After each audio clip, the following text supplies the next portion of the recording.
I had been dreading this night for 6 weeks. The Westfield Alumni Gala was held every 2 years at the Grand Monarch Ballroom in downtown Atlanta.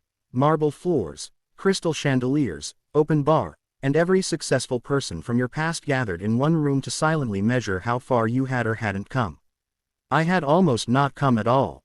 Marcus Webb, 37 years old, single father of a 9-year-old daughter named Zoe, standing in a rented white blazer that I'd picked up from a dry cleaner on Peachtree Street because I couldn't afford to buy a new one. I had pressed it 3 times that morning. I had shined my shoes with a cloth and shoe polish I found under the bathroom sink. I had told myself I looked fine. I told myself that right up until the moment I walked through the ballroom doors and saw Vanessa, my ex-wife, standing 20 feet away in a $4,000 dress, laughing at something her new boyfriend, tall, light-skinned, dripping in a suit that probably cost more than my monthly rent, had just said. And the moment her eyes landed on me, something shifted in her face. The laughter didn't stop, it just changed direction. I should have turned around and walked back out. I didn't. That was either the worst decision or the best decision of my life. I still don't entirely know which. Vanessa and I had been over for 3 years. The divorce had been civil on paper and brutal in reality. We had shared 9 years together, high school sweethearts, college together, married at 24, Zoe born at 26. And then the slow erosion of everything we'd built began the year I got laid off from my corporate finance job and spent 14 months trying to find my footing again. Vanessa didn't leave because I was broke.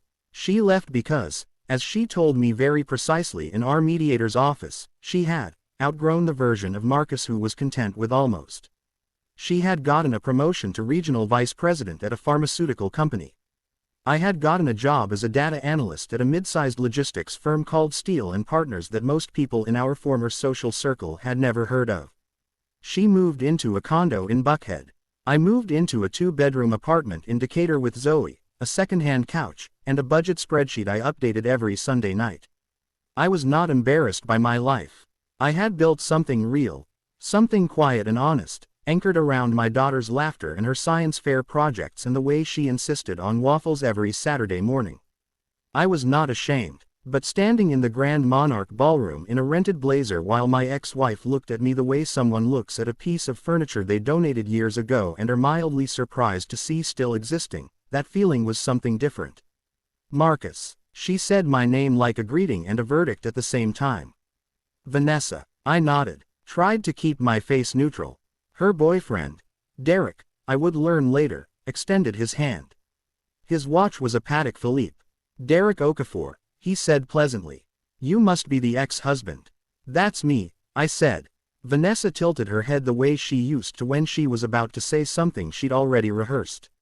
You look the same, she said. Which, in the language of that particular social world, meant, you haven't advanced. New blazer, I said. She smiled. The kind of smile that doesn't reach anything above the cheekbones. We separated into different parts of the room. I found an old classmate named Jerome and we stood near the bar for a while talking about the Falcons and our kids and how strange it was to be almost 40. It helped. Jerome was real. The conversation was real. But then Vanessa found her moment. It was during the informal mingling hour, about 90 minutes into the event, when the room was warm and the drinks had been flowing and people's guards were softer than they should have been.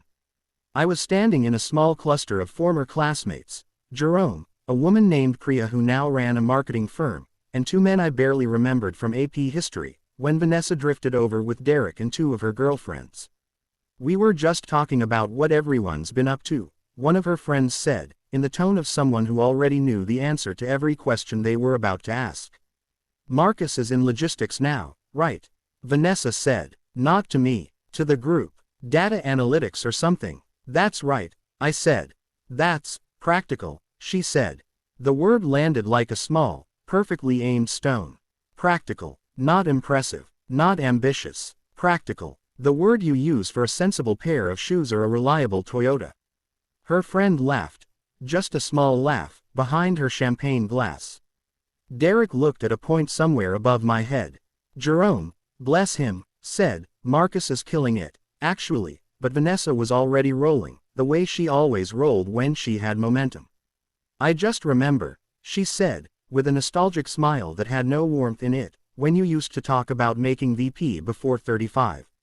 The big corner office, remember that? She looked at me with something close to pity. It's okay. Not everyone gets there. Some people find what works for them.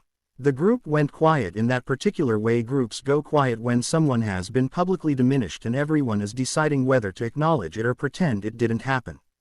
I set my glass down on a passing tray. I was about to say something. I don't know what, something measured, something that would preserve what was left of my dignity in this room, when the ballroom doors at the far end of the hall opened. And she walked in. The entire room noticed, not just me. The kind of entrance that doesn't announce itself but commands attention anyway. A woman in a floor-length black gown, structured and sleek, moving through the doorway with the easy confidence of someone who had never once in her life walked into a room and wondered if she belonged there. She was tall, natural hair swept up, diamond earrings catching the chandelier light. And she was alone. No entourage, no escort, just herself in a small black clutch and a gaze that swept the room with the quiet authority of someone taking inventory. I recognized her, and my breath caught in my chest. Celeste Steele, CEO of Steele & Partners. My boss, not my direct supervisor, not my department head, the actual founder and chief executive of the entire company I worked for. A woman who had built a $2.3 billion logistics and supply chain firm from a single freight contract she'd secured at 29 years old. A woman whose name appeared in Forbes. A woman who I had met exactly 3 times in my 18 months at the company, always in large all-staff meetings where she stood at a podium and spoke about quarterly vision with the precision of someone who had never once said a word by accident. What was she doing here? She had graduated from Westfield, I suddenly remembered. 2 years ahead of me. I had never connected it before. The name on the company letterhead and the name in the alumni directory were the same, and somehow I had never put them together until this exact moment. Celeste Steele scanned the room. And then her eyes landed on me. She smiled, genuinely, with recognition, and began walking toward our group. I watched Vanessa's face change in real time. The casual confidence that had been radiating off her all evening flickered. Her eyes moved from Celeste to me and back to Celeste, trying to recalibrate information she hadn't known she needed. Marcus, Celeste said, reaching the group and extending her hand to me first. Specifically to me, not to Derek, not to Vanessa, to me. I didn't know you'd be here tonight. This is wonderful, Celeste, I said, shaking her hand. I didn't realize you were an alum. Class of 2005, she said. I try to make it every 2 years. Her eyes moved naturally to the group, not dismissively, not performatively, just the easy social awareness of someone who knew exactly what they were doing. Are these old friends? Some of them, I said. Introductions were made. Jerome, Priya, and then Vanessa, who had straightened from her earlier lean and was now standing at her full height with a smile that had entirely recalibrated itself. Vanessa Cole, Vanessa said, extending her hand. I'm Regional VP at Hartwell Pharmaceutical. Lovely, Celeste said pleasantly. And then she turned back to me. I've actually been meaning to reach out to you directly, she said, which caused Jerome to raise his eyebrows approximately 1 inch. The board approved the expansion proposal last Thursday.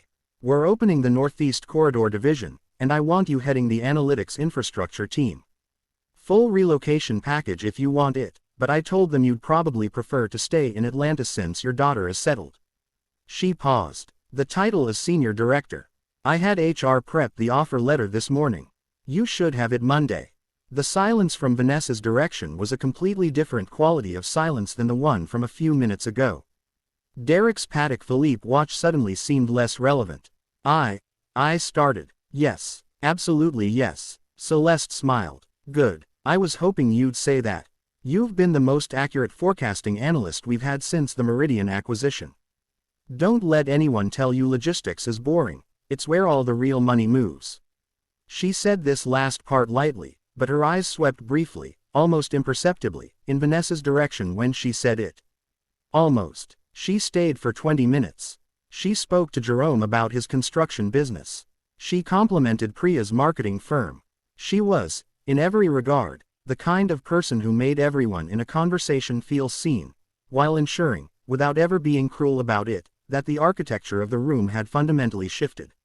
When she excused herself to find the alumni board coordinator she'd been looking for, she touched my arm briefly. "Monday, Marcus," she said. "Check your email." And she was gone. The group stood in her wake. Vanessa looked at me. The expression on her face was something I didn't have a word for in that moment. Not embarrassed.